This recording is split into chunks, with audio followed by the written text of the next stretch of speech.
The doors of the Grand Assembly Hall weighed more than most starships.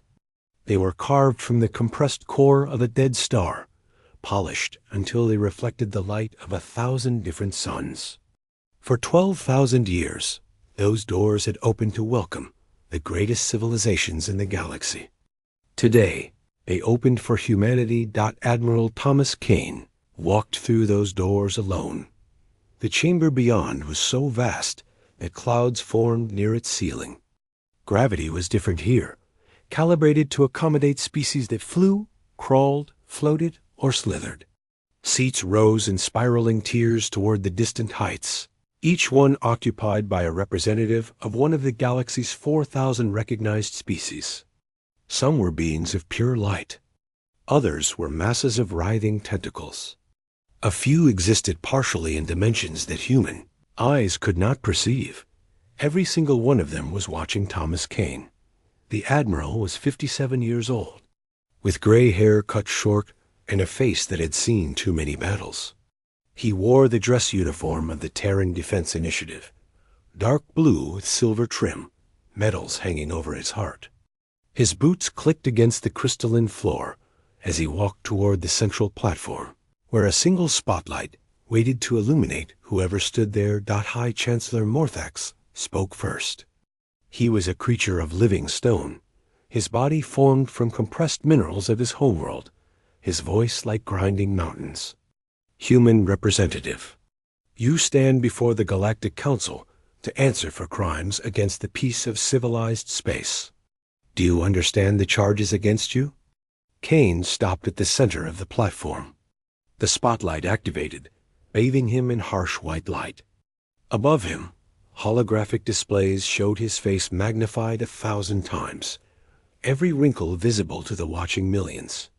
I understand the charges, he said. His voice was calm. I do not accept them. A murmur rippled through the chamber.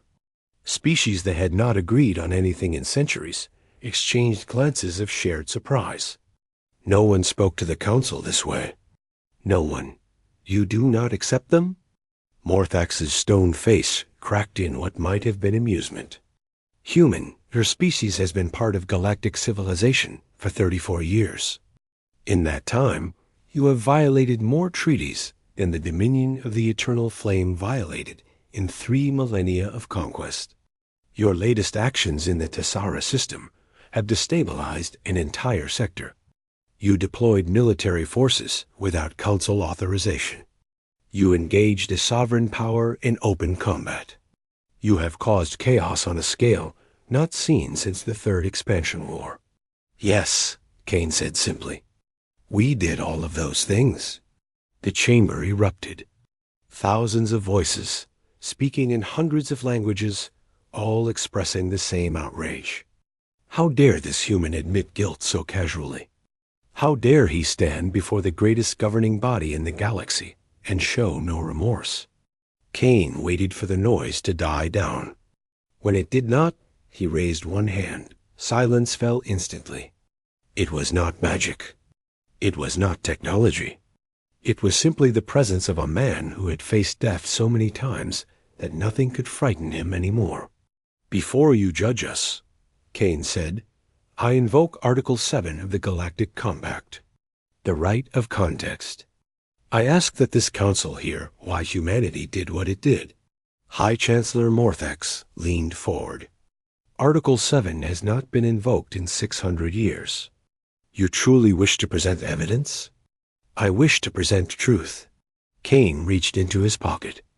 Immediately, defense systems throughout the chamber activated. Weapons that could atomize planets locked onto his position. But Kane simply pulled out a small data crystal, no larger than his thumb, and held it up for all to see. 3 months ago, he said, this signal reached Earth. He activated the crystal. Suddenly, the chamber was filled with sound. A voice, desperate and afraid, speaking in broken galactic common. Please, anyone who hears this, we are dying. They are killing us. The Dominion says we are not real people. They say our world belongs to them. Please, we have children. We do not want to die. Someone help us, please. The message repeated. 3 times. 5 times. 10 times. Kane let it play until even the oldest, most cynical members of the council looked uncomfortable. This signal came from a species called the Miralith, Kane said quietly. They live on a world at the edge of council-protected space. A beautiful world of shallow seas and gentle winds. They had not yet developed faster-than-light travel, which meant, according to your laws, they did not exist. They had no rights, no protection, no voice in this chamber. He paused, letting the words sink in. The Dominion of the Eternal Flame wanted their planet. Not for colonization, not for strategic value. They wanted the rare minerals buried beneath its surface. So they came with their warships and their soldiers. They burned cities. They rounded up civilians. They sorted them like cattle, keeping the strong for labor, killing the weak as inefficient. The crystal projected new images. Cities in flames. Mass graves. Children crying in the arms of parents who could not save them. The Miralith sent out their distress signal, hoping someone would hear. According to galactic law, no one was required to answer. They were pre-space flight, primitive, uncivilized, not real people. Kane looked up at the assembled representatives. But humanity heard them. 3 months earlier, the bridge of the Terran cruiser Vigilance was quiet. Captain Elena Torres sat in her command chair, reviewing routine patrol reports. She was 42 years old, born in the mountains of Argentina, trained in the military academies of Luna. Her ship was small by galactic standards. A light cruiser with a crew of 200. Assigned to patrol the outer edges of human-controlled space. It was boring work. Elena did not mind. She had seen enough combat during the border wars to appreciate boredom. Captain. Her communications officer, Lieutenant David Okafor, looked up from his console with a strange expression. I am picking up something unusual.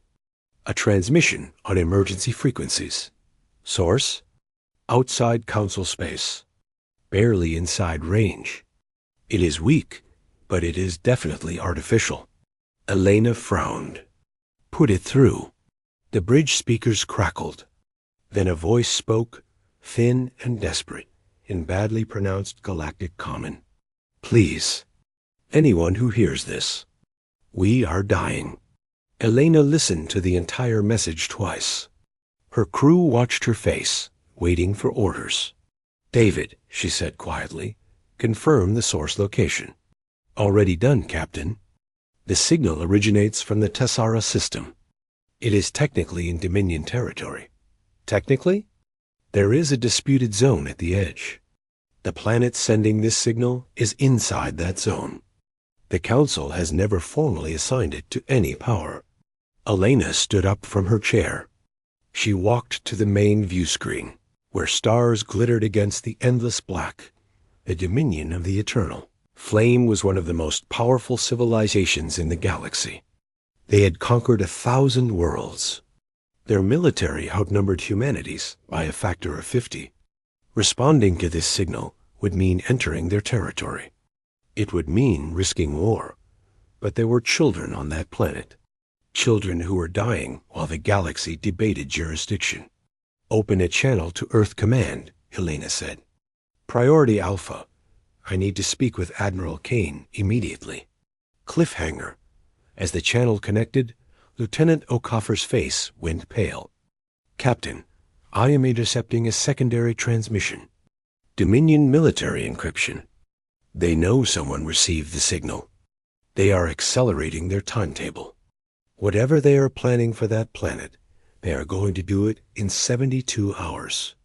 Elena looked at the stars. Somewhere out there, a species she had never met was running out of time. Get me that channel, she said. Now, the Deathworlder fleet dropped out of hyperspace like wolves emerging from a dark forest. 18 ships. That was all humanity could gather in 72 hours. 18 ships against an empire It controlled 1,000 worlds. Captain Elena Torres stood on the bridge of the Vigilance, her hands gripping the rail, her eyes fixed on the view screen. What she saw made her heart stop. The planet Mirala hung in space ahead, and it was dying. Smoke choked its atmosphere. Fire blazed across 3 continents. From orbit, she could see the scars of bombardment, perfect circles of devastation where cities had once stood. The shallow seas that the Myra loved had turned dark with ash dot in surrounding this wounded world. 200 Dominion warships waited in perfect formation. "Blessed Mother," whispered Lieutenant Commander Marcus Webb, her tactical officer. He was a tall man with dark skin and steady hands, a veteran of 3 wars. Elena had never heard fear in his voice before. She heard it now. "There are 10 times as many as we expected." 11 times, corrected Chief Engineer Yuki Tanaka from her station. She was the youngest officer on the bridge, barely 30, but her mind worked faster than anyone Elena had ever met. "And those are not standard patrol vessels. Those are Dominion Flame-class destroyers. Each one could take on 3 of our ships." Elena said nothing. She stared at the enemy fleet, counting ships, calculating odds. Knowing that by any rational measure, her little fleet had just committed suicide. Admiral Kane's voice crackled through the communication system. He was aboard the flagship Prometheus, the largest ship in their formation, and even that vessel was tiny compared to the Dew. "Minion warships. All ships, this is Admiral Kane. I know what you're seeing. I know the numbers. I need you to understand something. Those numbers do not matter. We are not here to win a war. We are here to save lives. Every minute we buy, every ship we distract, gives people on that planet a chance to survive. That is our mission. Hold the line. Buy time. Save who we can." Elena opened a channel to her crew. "All hands, battle stations. This is not a drill. Repeat, this is not a drill." Throughout the Vigilance, lights shifted from white to red. Crew members ran to their positions. Weapons powered up. Shields activated. The small ship hummed with barely contained energy. Then the Dominion. Broadcast began. Grand Warlord Paraxis appeared on every screen in the human fleet. He was terrifying. 12 feet of armored chitin and internal flame, his body burning from within, his eyes like molten stars. The Dominion species came from a volcanic world where only the strongest survived. They had evolved to endure temperatures that would melt steel. "Humans," Paraxis said, his voice crackling with actual fire. "You have made a fatal error. This world belongs to the Dominion.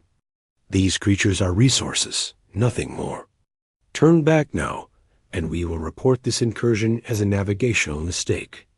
Continue forward, and your ships will join the debris field." Admiral Kane responded immediately.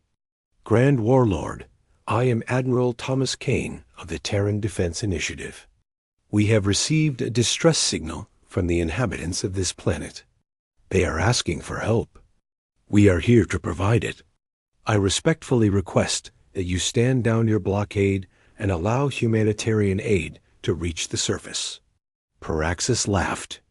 The sound was like metal scraping against stone, like continents colliding. Humanitarian. What a strange word. You humans have been part of galactic civilization for barely a generation. You think you understand how things work? These Miralith are primitive. They have not achieved spaceflight. Under galactic law, they are not recognized as sentient. They have no rights. They have no value except as labor. They sent a signal, Kane said quietly. They asked for help. That is enough. Then you will die for creatures that do not even count as people. Paraxis raised one burning limb. All ships. Weapons free. 200 Dominion warships opened fire. What happened next would be studied in military. academies across the galaxy for centuries to come. The human fleet did not form defensive lines. They did not retreat to establish firing positions. They scattered. 18 ships became 18 separate targets, weaving through the Dominion formation with movements that defied all tactical logic. Human pilots pushed their vessels past every safety limit. They executed maneuvers at gravitational forces that would kill most species. The Vigilance spun on its axis, dodging plasma beams by meters, returning fire with weapons that should have been ineffective against Dominion armor, but the humans had modified their weapons. Chief Engineer Tanaka had spent the entire journey to Myrala, recalibrating every system on the ship. The plasma cannons now fired in rhythmic bursts that overwhelmed Dominion shields. The missile systems deployed warheads that exploded in cascading chains, multiplying their damage. How is this possible? Paraxis demanded on open channels. Their ships are smaller. Their weapons are weaker. Why are they still fighting? The answer was something the Dominion had never understood. Humans came from a death world. Earth was a planet that spent 4 billion years trying to kill everything living on its surface. Floods, earthquakes, ice ages, asteroid impacts, supervolcanic eruptions, plagues, mass extinctions. Every form of disaster imaginable, and humanity survived all of it. That survival had shaped human biology in ways that other species found horrifying. Humans could function while injured. They could ignore pain. They could push through exhaustion. Their bodies produced chemicals that enhanced strength and speed when threatened. Their minds remained calm under pressure that would drive other beings mad. The Dominion fought with cold efficiency. Humans fought with fury. Target their command ship. Elena ordered. The Vigilance dove toward the largest Dominion destroyer, dodging fire from 6 different vessels.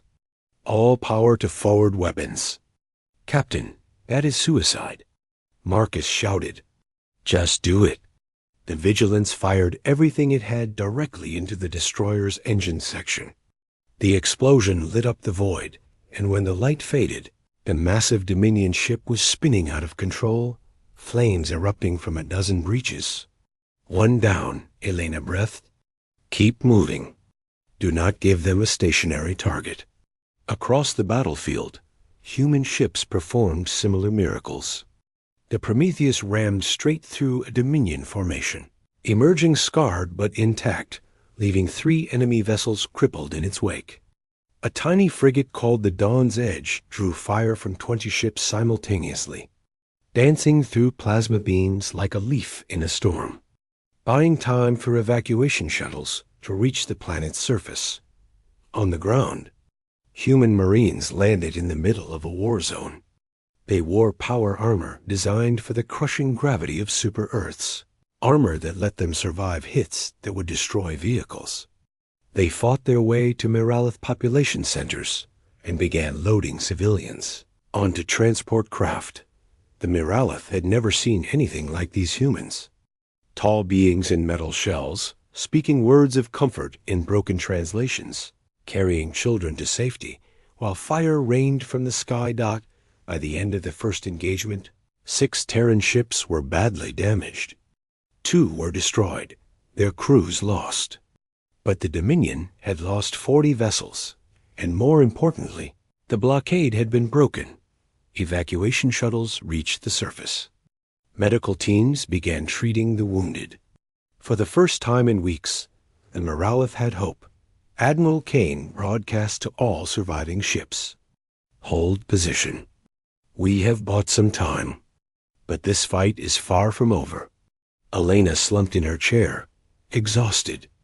Around her, her crew worked frantically to repair damaged systems. They had won the first battle, but the war had just begun. Then Lieutenant Okafor looked up from his console, his face pale. Captain, I am intercepting a Dominion transmission. High priority encryption. Can you decode it? Already done. They are calling for reinforcements. Something called the Sunbreakers. Marcus Webb went still. That is not possible. The Sunbreakers were decommissioned 1,000 years ago. Apparently not. O'Coffer's voice shook. According to this transmission, 3 Sunbreaker vessels are already en route. They will arrive in 60 hours. Elena felt ice form in her stomach. She had read about the Sunbreakers in history books. Ancient weapons from the Dominion's early expansion, designed to focus stellar energy into concentrated beams capable of burning away entire atmospheres. They were planet killers, weapons of genocide, and 3 of them were coming here. "Get me Admiral Kane," she said quietly. "We have a problem." The Galactic Council's tribunal fleet emerged from hyperspace like Judgment itself. 40 warships, each one larger than the entire human fleet combined, took position between the battered Terran forces and the regrouping Dominion.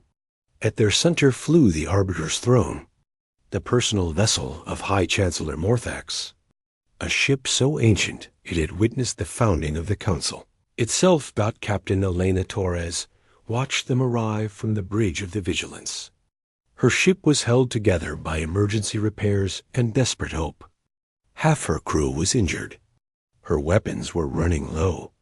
But they had held the line for 18 hours, and thousands of Miralith civilians were now safely aboard evacuation transports. It was not enough. It would never be enough. But it was something. High Chancellor Morthax's voice boomed across all frequencies. "By the authority of the Galactic Council, I hereby declare an immediate ceasefire. All military operations will halt. Any vessel that fires another shot will face the combined might of the Council fleet. This situation will be resolved through proper legal channels." Admiral Kane responded from the Prometheus. "We acknowledge the ceasefire, High Chancellor. However, I must inform you that Dominion reinforcements are en route. 3 vessels designated as Sunbreakers. Our intelligence suggests they intend to sterilize the planet, regardless of any ceasefire." A long pause. When Morthax spoke again, his stone voice carried something that might have been concern. "That is a matter for diplomatic resolution. All parties will attend an emergency hearing aboard the Arbiter's throne. You have 1 hour to prepare your representatives." Elena looked at her exhausted crew. 1 hour. She needed a shower, sleep, and about a week of repairs. She had 1 hour. "Marcus," she said, "you have the bridge. I need to make myself presentable for politicians." The hearing chamber aboard the Arbiter's throne was designed to intimidate. Seats rose in concentric circles toward a ceiling that seemed to stretch into infinity. Representatives from 40 different species filled those seats, their bodies ranging from crystalline constructs to floating clouds of sentient gas. At the center of the chamber, 2 platforms faced each other. On one stood Grand Warlord Paraxis, his body still burning, his rage barely contained. On the other stood Admiral Kane and Captain Torres, their uniforms scorched and stained, their faces showing every hour of combat they had endured. High Chancellor Morthax presided from an elevated throne. His stone face was impossible to read. This hearing will determine the Council's response to Rek. Ent events in the Tessara system. Grand Warlord Paraxis, you may present your case first. Paraxis stepped forward. Flames licked around his form. The facts are simple. The Dominion was engaged in legal resource extraction on an unclaimed world. The inhabitants of that world are a pre-space flight species. Under Article 15 of the Galactic Compact, they have no standing. They are not recognized. They do not exist in the eyes of galactic law. He turned to face the human representatives. These humans invaded Dominion territory without authorization. They attacked our vessels without provocation. They have killed thousands of Dominion soldiers. They have violated 17 separate articles of the Compact. They are criminals, war criminals, and they should be treated as such. Murmurs of agreement rippled through the chamber. Many species nodded or made their equivalents of approval. The law was clear. The humans had broken it. Admiral Kane stepped forward. Everything the Grand Warlord says is technically correct. Shock rippled through the chamber. No one expected the humans to admit guilt. We did enter Dominion territory without authorization, Kane continued. We did engage their forces without Council approval. We did violate multiple articles of the Galactic Compact. By the letter of your law, we are criminals. He paused, letting the words hang in the air.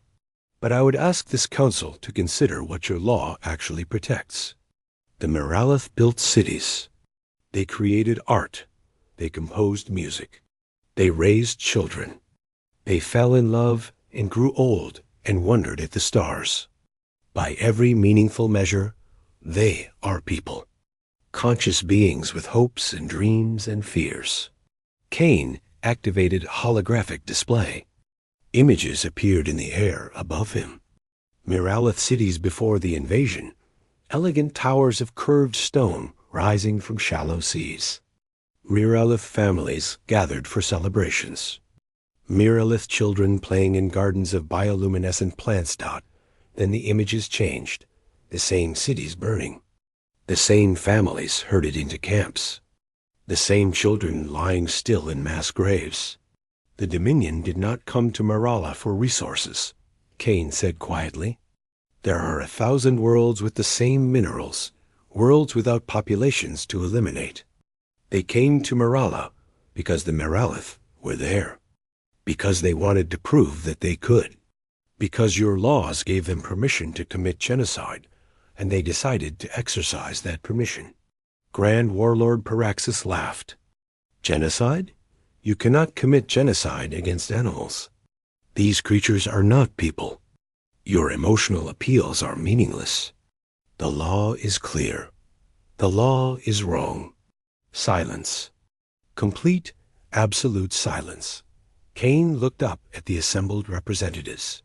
Your compact was written 12,000 years ago by species that wanted to protect themselves from each other. It defines personhood by technological achievement because that was convenient. Because it meant established powers never had to worry about the rights of those they conquered. But convenience is not justice. Technology is not consciousness. A being does not become a person when they build a starship. They are a person the moment they look at the stars and wonder. Captain Torres stepped forward. Her voice was hoarse from exhaustion, but it carried through the chamber. I was on the surface, she said. I saw what the Dominion did. I walked through the camps. I found a school where children had hidden in a basement, hoping someone would come to save them. They waited for 3 days. Help did not come in time. She paused, gathering herself. But I also found survivors. I found a teacher named Velos who had protected 47 children by hiding them in underground caves. When my Marines arrived, he did not understand what we were. He did not know if we were there to help or to finish what the Dominion started. But he stepped in front of those children and spread his arms and said, in broken galactic common, that he must have learned from intercepted transmissions. Please, take me instead. Let them live. Torres looked at the assembled representatives. That is not the action of an animal. That is not the behavior of a non-sentient resource. That is love. That is sacrifice. That is everything we claim to value as civilized beings. And your laws say it does not count because he cannot build a spaceship. The chamber was utterly still. Some representatives looked uncomfortable. Others seemed angry. A few appeared to be reconsidering long-held beliefs. High Chancellor Morthax spoke slowly. Your arguments are compelling, humans, but they do not change the law. And this council is bound by law. Then change the law, Kane said. That is what civilizations do. They grow, they learn. They become better than they were. Before Morthax could respond, alarms began blaring throughout the ship. A council officer rushed into the chamber. High Chancellor, 3 vessels have just dropped out of hyperspace. Dominion configuration. They match the profile of Sunbreaker-class weapons platforms. Kane turned to face Paraxis. You called them before the ceasefire. The Grand Warlord smiled, flames dancing in his eyes. The Sunbreakers are defensive platforms. They are not covered by the ceasefire. They will take position around the planet and await my orders. What orders? Morthax demanded. The Myralith must be eliminated. All of them. They are witnesses now. They have seen what we did. They have spoken to these humans, told their stories. They have become a problem. Paraxis turned to face the Council. In 48 hours, the Sunbreakers will sterilize Mirala. Every living thing on that planet will burn. This is legal under galactic law. The planet is unclaimed. The inhabitants are unrecognized. No crime will be committed. He looked directly at Admiral Kane. Your heroics were impressive, human, but they were meaningless. You cannot save them. You never could. Kane's face remained calm, but Torres saw something in his eyes, something that looked like a plan. High Chancellor, Kane said, I request a 48-hour recess. I believe there may be a legal solution to this situation. Morthax studied him for a long moment. You have 24 hours, human. Then this council will render judgment. As the hearing adjourned, Torres pulled Kane aside. Sir, what are you planning? Kane smiled grimly. Something that has never been done before. Something that will either save the Moralith or destroy humanity's place in galactic civilization forever. He began walking toward the shuttle bay. Get the fleet ready, Captain, and tell Velos to gather every survivor he can find. We are going to need witnesses for what comes next. 20 hours remained before the Sunbreakers would fire. Admiral, Kane stood at the center of the command deck aboard the Prometheus, surrounded by holographic displays showing every ship in the system. His remaining captains watched him via video link, their faces showing exhaustion, determination, and fear. What I am about to propose, Kane said, has never been attempted in galactic history. It will either work brilliantly or it will end with all of us dead and humanity expelled from the galactic community forever. I need you to understand that before I continue. Captain Torres spoke first. We did not come this far to give up, Admiral. No, we did not. Kane took a deep breath. The Dominion is legally permitted to destroy the Miralith because the Miralith have no standing under galactic law. But there is a loophole. Article 42 of the Galactic Compact states that any species granted asylum by a recognized member world automatically receives provisional protection until their status can be formally reviewed. Commander Marcus Webb frowned. Asylum? You want to grant the entire Miralith species asylum? Not just asylum. I want Earth to formally adopt them as protected persons under Terran jurisdiction. Every single survivor, man, woman, and child. The moment that declaration is filed, they become our responsibility, our people. And if the Dominion wants to kill them, they will have to declare war on humanity first. Silence fell across the channel. That would make every Miralith a citizen of Earth, Torres said slowly. They would have the same legal protections as any human being. Exactly. And the Dominion would have to fire on Terran citizens to complete their genocide. Yes, which brings me to the second part of the plan. Kane's voice hardened. The asylum declaration alone might not be enough. The Dominion could argue that it was filed in bad faith, but the Miralith never actually accepted Earth's protection. We need to make our commitment undeniable. He pulled up a map of the planet's surface. Every ship we have is going to land on Mirala.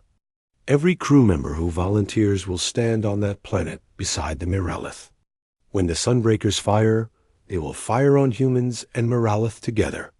Either the Dominion backs down, or they start a war they cannot win. The captains exchanged glances across their screens. "You are asking us to die," said Captain Dmitry Volkov of the frigate Northern Star. "I am asking for volunteers," Kane corrected. "No one will be ordered to do this. It has to be a choice." "Then I volunteer," Volkov said immediately. "My entire crew will volunteer. We not travel this far to watch children burn." One by one, every captain in the fleet made the same choice. Word spread through the ships. Kane had expected at least some crew members to refuse, to choose the shuttle bay over the planet's surface. He understood. He would not have blamed them. Not a single person refused. At noon Galactic Standard Time, the Terran fleet descended through Mirala's wounded atmosphere. 18 ships, battered and scarred, carrying over 6,000 human beings. They landed in evacuation zones across the planet, their hulls still hot from re-entry, their crews emerging to stand beside the beings they had come to save. The Miralith watched in confusion. They had seen these humans fight for them, die for them. Now these strange creatures from a distant star were leaving the safety of their vessels to stand in the open, exposed to the weapons that would soon rain from the sky. Velos approached Captain Torres as she stepped off the Vigilance's boarding ramp. "Why?" he asked. His large dark eyes glistened. "Why are you doing this? You could leave. You could save yourselves." Torres looked at the frightened faces surrounding her. The mothers clutching their children. Elderly beings who had lived through the horror and somehow survived.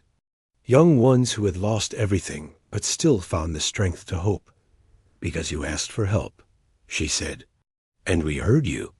She reached out and took Velas's hand in hers. His skin was cool and smooth, so different from human flesh, but his grip was strong. "We are not going to let you die alone," Torres said. "Whatever happens next, we face it together." The asylum declaration was broadcast on every frequency. Earth formally claimed the Miralith as protected persons. The message went out to the entire galaxy, to every species that had ever wondered what made humans different. Grand Warlord Paraxis was informed immediately. His response came within the hour, broadcast from the bridge of the lead Sunbreaker. "Your gesture is meaningless, humans. Asylum applies to individuals who reach the territory of the granting power. Your homeworld is thousands of light years away. You have not changed anything except the number of bodies that will burn." Admiral Kane responded calmly. "Grand Warlord, every human on this planet has sworn an oath to defend it. This ground is Terran territory now. We claim it by right of presence and by the blood we have already shed. Attack this world, and you attack Earth itself. Your legal games do not impress me. Then let me be clear." Kane's voice dropped to something cold and hard. "If you fire on this planet, you will kill over 400,000 Miralith civilians. You will also kill over 6,000 Terran military personnel. Earth will consider that an act of war, and humanity will respond accordingly. You would go to war for these creatures? We would go to war for anyone who asked for our help. That is what makes us human." Paraxis laughed. "Then you are fools. The Dominion has conquered 1,000 worlds. Your species is barely out of its cradle. You cannot win a war against us. Perhaps not, but we can make you bleed. We can fight you for generations. We can turn every victory you claim into a Pyrrhic nightmare. And every species in this galaxy will watch. They will see what you did to the Miralith. They will see what you did to us. And they will remember."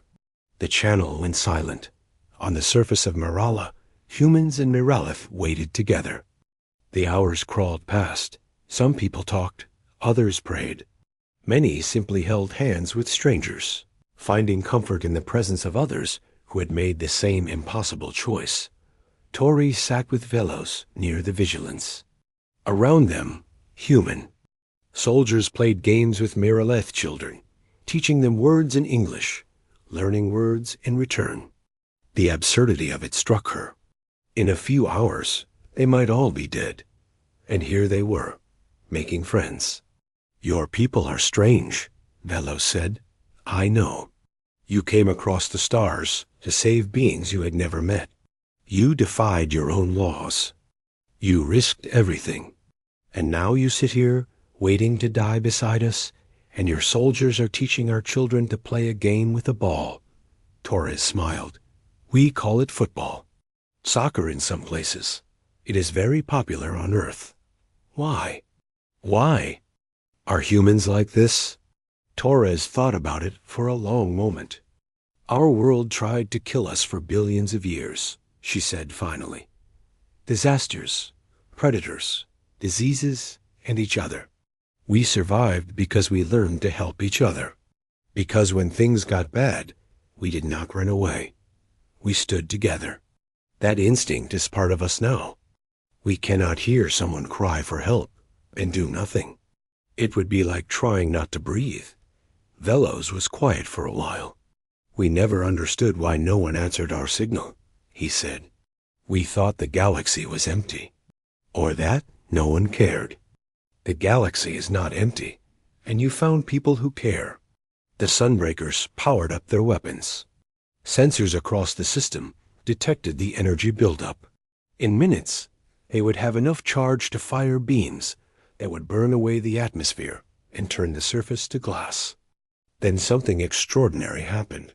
A ship appeared on the far side of the system. Then another. Then a dozen more. They were not human ships. They were not Dominion ships. They were vessels from other species. Species that had sat in the council chamber and listened to Kane speak about justice. A Velen research vessel. A convoy of Thrix trading ships. A Moratha pilgrimage carrier, filled with religious devotees who had heard the broadcast and decided their faith demanded action. One by one, they descended through Mirala's atmosphere and landed beside the human fleet. A message came from the Velen ship's captain. "We heard the signal too. We are ashamed that we did not answer it ourselves. But we can answer it now." More ships arrived. And more, species that had never agreed on anything in their history now, stood together on a dying world, united by a simple truth. Some things matter more than laws. Admiral Kane broadcast a message to the council chamber, where High Chancellor Morthax watched in stunned silence. "High Chancellor, it appears the Dominion has a choice. They can fire on the Miralith, but in doing so, they will also fire on 37 recognized member species.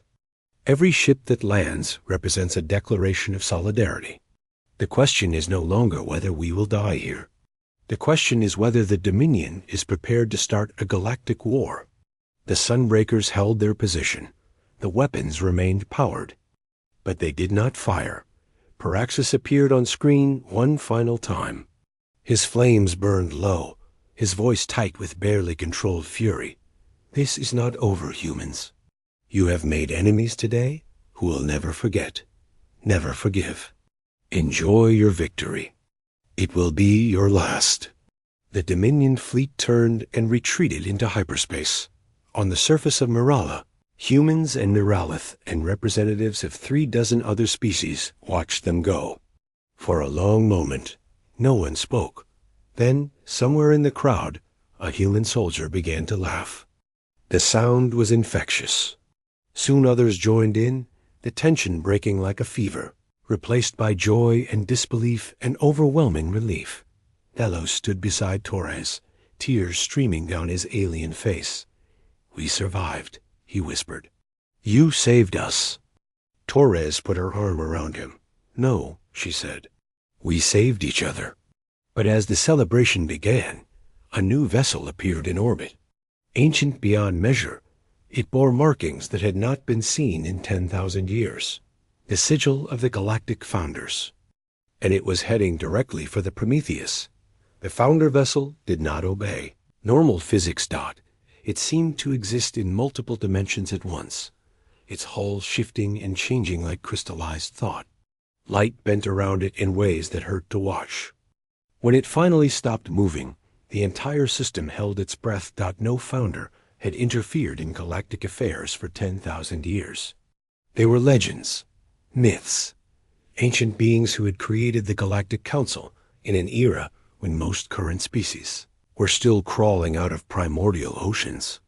Their technology was so advanced, it was indistinguishable from Magic Dot, and now they were here. Admiral Kane stood on the bridge of the Prometheus, watching the impossible ship hover beside his scarred vessel. His crew worked silently around him, too awed to speak. "Admiral," Lieutenant Okafor looked up from his console. "They are requesting permission to send an envoy." Kane's throat went dry. He had faced the Dominion without flinching. He had stood before the Council and challenged their laws. But this was different. This was like being visited by gods. "Grant permission," he said. The entity that materialized on his bridge had no fixed form. To Kane, it appeared as his father, dead 20 years now, but exactly as he remembered. To Captain Torres, who had shuttled up from the surface, it looked like her grandmother. To Velos, who had insisted on accompanying her, it took the shape of a Myrelith elder who had died protecting children during the invasion. It spoke, and its voice was heard not with ears, but with something deeper. "We are what remains of those who built the Council," it said. "We withdrew from galactic affairs because we believed younger species needed to find their own path. We watched empires rise and fall. We watched cruelty flourish and kindness wither. We had begun to believe that consciousness was a cosmic mistake." The entity paused. Its form flickered. Then we detected the signal from Mirala. We watched what followed. We saw a young species, barely out of its cradle, risk everything to help strangers. We saw them stand alone against impossible odds. Not for power, not for profit, simply because someone asked for help. It moved through the bridge, studying the humans with something like wonder. We saw them inspire others, species that had never agreed on anything united to stand beside them. Beings who had always followed the safe path chose, for the first time, to do what was right instead of what was legal. The entity stopped in front of Admiral Kane. "We have watched the galaxy for 100,000 years. We have never seen anything like this." Kane found his voice. "What do you want from us?" "Nothing. We came to give, not to take." The entity turned and addressed everyone present, its form now cycling through shapes that represented every species that had landed on Mirala. "The Galactic Council will convene in 1 hour. We will attend. Things will change." The Grand Chamber of the Galactic Council had never been so full. Representatives from over 4,000 species filled every seat. Those who could not find seats floated, hovered, or projected their presence from distant worlds. The tension was electric. Word had spread that the founders would speak. No one wanted to miss what came next. High Chancellor Morthax called the assembly to order, but his stone voice trembled slightly. The founder entity materialized at the center of the chamber. It had chosen a form now that belonged to no living species, something abstract and geometric that shifted constantly, demanding attention without threatening anyone. "We built this council 12,000 years ago," it said, its voice resonating in every mind. "We hoped it would bring peace. We hoped it would protect the innocent. We hoped civilization would grow into something worthy of the stars." The entity paused. When it spoke again, its voice was heavy with disappointment. "We were wrong to hope. Your laws protected the powerful and abandoned the weak. Your compact defined personhood by technology, allowing genocide through technicality. The Dominion committed atrocities in plain sight, and you debated jurisdiction." Every eye in the chamber turned to the Dominion delegation.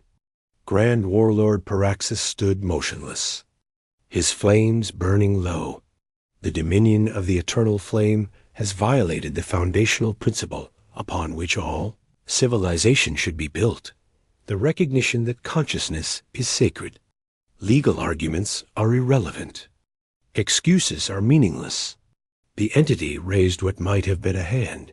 From this day forward, the Dominion is under sanction. Your military will be reduced by 70%. Your expansion is permanently halted.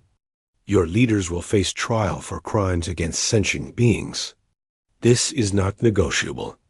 This is not debatable. This is reality.